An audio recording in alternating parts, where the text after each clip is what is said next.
The shop Lidl is my nearest place where I can get some crafting products. And I think I purchased almost all of their watercolor products.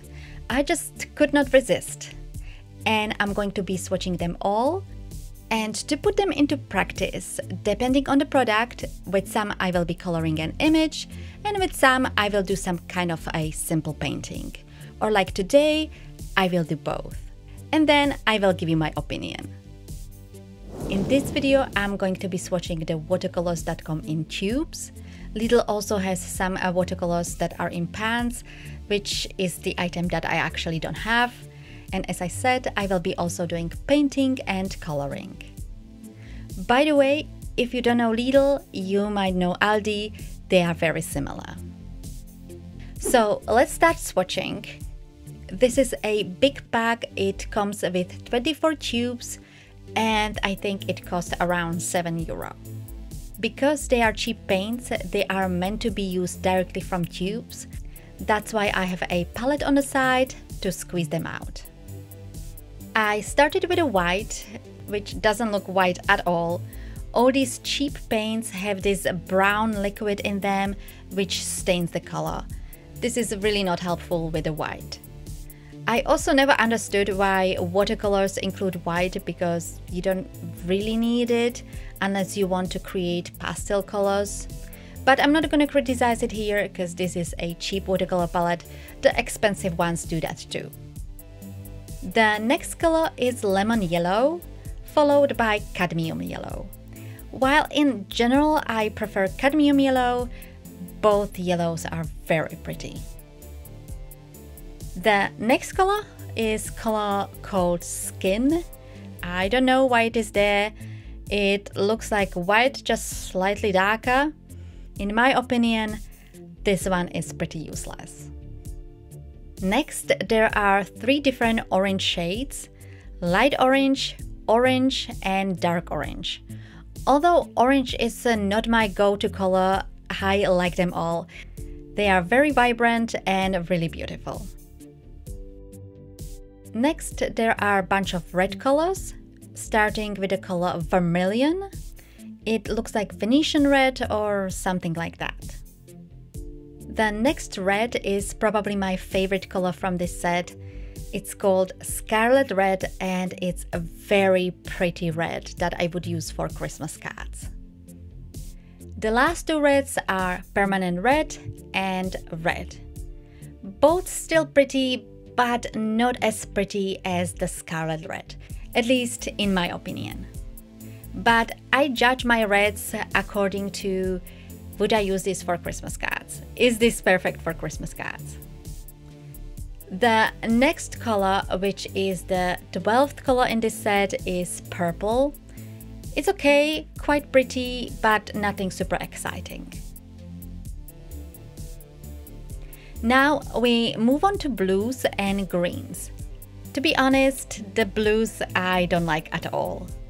The first is called Cerulean Blue, and then there is Ultramarine Blue. To me, they look very similar. I would have liked something like Indigo Blue, or I don't know, something closer to Sky Blue. The next blue is called Cobalt Blue. To me, it looks purple-ish. Don't understand why it is there. And the last blue is something I cannot pronounce, so I did have to look it up. Apparently you pronounce it as Phthalo Blue. Hope that's correct. Next, the greens. There are 3 greens in this set: light green, dark green, and Viridian. I like the light and dark greens, very nice shades. Viridian is not bad, but it's a color I don't really care about. Actually, most of the colors I say I don't like are colors that I either don't care about or don't excite me much. Next, there are a few earthy colors. I guess that's what they are called. There is Yellow Deep and Yellow Ochre. I never understood why these are put at the end of a palette with the browns. I usually put them together with the yellows. Then there is the color Burnt Amber, which is really nice, brown. Burnt Amber, which is really nice brown. And last two colors are Dark Gray and Lamp Black. So that's the swatches. I personally don't like the blues, but overall the colors are very nice. The only problem for me was I'm not used to using watercolors from tubes, so there was a little bit of learning curve in that. I will have a photo of the swatch over on my blog if you would like to have a better look, and let me know what do you think about the colors. One extra thing before we get onto the coloring and painting. Since these are cheap paints, as I said, I would recommend using them directly from the tube. I did try squeezing them out onto a palette where I dry them, like you would do with the more expensive paints. I heard watercolor artists saying not to do that with cheap paints. I disagree on many things with watercolor artists, but in this case they were right.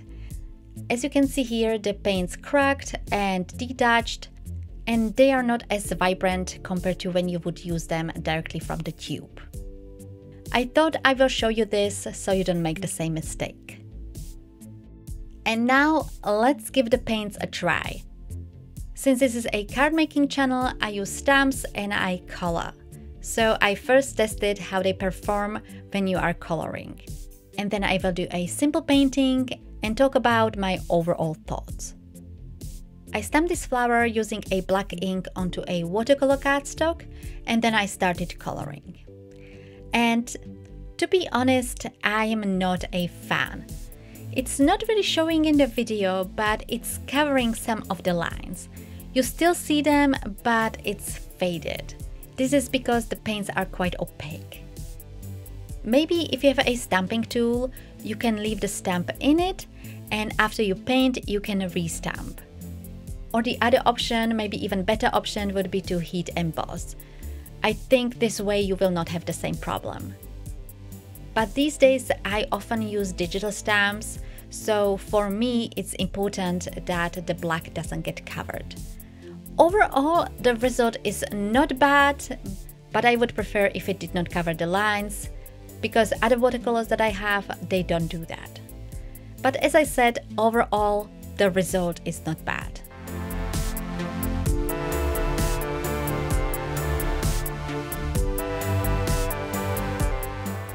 Now, let's move on to the painting. I just painted a simple landscape with mountains. As you see, I started with a mistake. Instead of using the purple, I dipped my brush into the brown. No problem, I was able to soak it up with a paper towel and clean water. While I'm painting, let me tell you what I think about these paints. This is actually difficult for me. I bought these paints just to try them because they were very cheap. But I already have other watercolor paints, so this was just for fun. I am a huge fan of cheap watercolor products or other crafting products. I'm trying to learn watercoloring, and the watercolor artists I watch just push you into getting expensive products. I find that very off-putting. But the problem with cheap products, they are either hit or miss. Some are pretty good and some not so much. And this set belongs to the second category. Let's be realistic. These paints cost less than €10 and there are 24 paints in the set. I personally didn't have high expectations. You can definitely paint with them. I do like what I painted here. I also like them when I painted the backgrounds with oranges and lemons. I will link the video in the description. I do like the texture. Definitely not the typical watercolor texture. They are really chalky. The finish after drying is chalky. I do not find that as a problem. To me, it's a look, but this is not how normal watercolors should be. So overall, I would not recommend them, especially if you are looking for your main watercolor set. But you can definitely give them a try if you don't like them. If you have children, you can give it to them or give it to a secondhand shop or a charity. I bought recently another cheap watercolor set, which I will be testing very soon. And Christina Werner sometimes uses the Crayola watercolors, which seem to be much better. If you have these paints, let me know what you think. And if you have any questions, let me know in the comments. I put together a playlist with videos where I use different painting products from Lidl, or you can just watch the video with the oranges I mentioned earlier. Thank you all so much for watching. Don't forget to like and subscribe, and I will see you in my next video very soon.